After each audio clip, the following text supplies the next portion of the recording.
বন্যার কারণে যে পানি জমে, খাল তার পানি ধারণ ক্ষমতাটা বাড়াবে। নদী তো একটা সিস্টেম, এই আমাদের এই সিস্টেমের পানি ধরে রাখার ক্ষমতাটা বেড়ে যাবে খালটা কাটার কারণে। এবং খালের দুই পাশ জুড়ে যে রাস্তাটা হবে সেখানে গাছ লাগানো হবে। এটা আপনাকে বলি সংক্ষেপে। প্রথমত, সিলেট একটা ফসল থেকে বঞ্চিত হয় কারণ শুকনোর সময় সেচের সুবিধা পায় না, এরকম বিস্তীর্ণ কৃষি জমি আছে।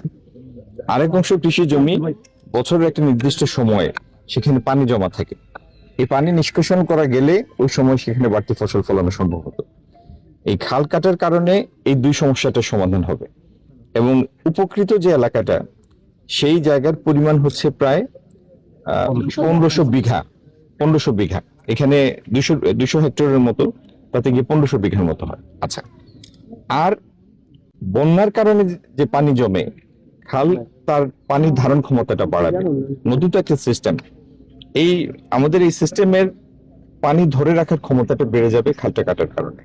এবং খালের দুই পাশ জুড়ে যে রাস্তাটা হবে সেখানে গাছ লাগানো হবে। সেটা এটি সম্পন্ন হওয়ার পরে আপনি বুঝবেন যে এই 4 বা 4.5 কিলোমিটারের যে খালটা খনন করা হলো, এটার উপকার বা উপযোগিতা এই পুরো অঞ্চলের জন্য কতটুকু সেটা আপনি প্রথম বছরেই অনুভব করবেন।